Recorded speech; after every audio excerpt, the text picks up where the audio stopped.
भारत में कोरोना के मामले 1000 पार जा चुके हैं और अब सवाल पूछा जा रहा है कि क्या फिर से लॉकडाउन लगने वाला है, क्योंकि मौतों का आंकड़ा भी बढ़ चुका है। आप याद कीजिए, जब पहली मर्तबा लॉकडाउन लगा था तब भारत में महज 500-600 केसेस थे। वो तारीख भी मैं आपको बता देती हूँ, मार्च 24 2020 वो तारीख थी जब भारत में 500 से 600 एक्टिव केसेस थे और 21 दिनों के लिए पहला लॉकडाउन लग गया था और अब तो केसेस 1000 पार जा चुके हैं। मौतों का आंकड़ा भी 11 हो चुका है। कुछ अपडेट्स दे देती हूं आपको। कोरोना वायरस के मामलों की संख्या 1047 यानी 1000 पार जा चुकी है। सबसे ज्यादा 430 एक्टिव केसेस आपके केरल में हैं, महाराष्ट्र में 208 हैं, दिल्ली में 104 हैं, गुजरात में 83 हैं, कर्नाटक के 80 केसों में सिर्फ और सिर्फ 73 तो बेंगलुरु में ही है, यानी बैंगलोर सबसे ज्यादा अभी अफेक्ट हो रहा है कोरोना केसेस से। नोएडा में कोरोना के 8 नए मरीज मिले हैं।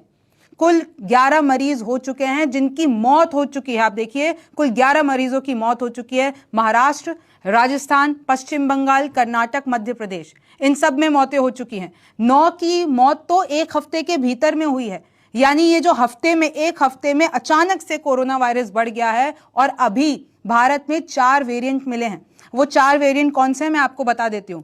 LF.7, XFG, JN.1, NB.1.8.1।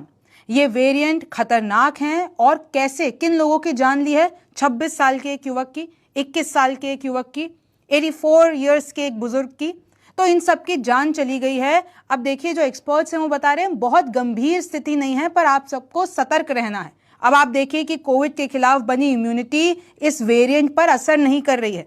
मतलब जो कोविड वैक्सीन से या कोरोना के खिलाफ हमारी इम्यूनिटी बन चुकी है, ये जो नया वेरिएंट आया है इसका असर नहीं हो रहा है, यानी ये पूरा का पूरा संक्रमित कर दे रहा है। लक्षण वही हैं, सिर दर्द, बुखार, आंखों में जलन, खांसी, गंध ना आना। और ये जो JN.1 वेरिएंट है वो आपकी इम्यूनिटी को कमजोर कर रहा है अगर आप इसके संक्रमण में आ जाते हैं तो। थाईलैंड की बात बता देती हूं, एक हफ्ते में 50,000 से ज्यादा केसेस मिल चुके हैं, 50,000।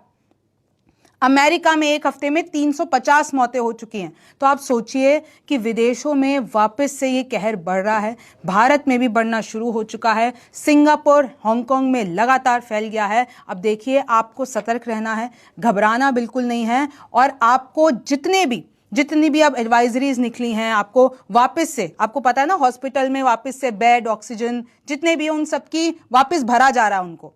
तो आप सतर्क रहिए, न्यूज़ 24 देखते रहिए। मेरा नाम रिमझिम जेठानी है। आपसे फिर मुलाकात होगी।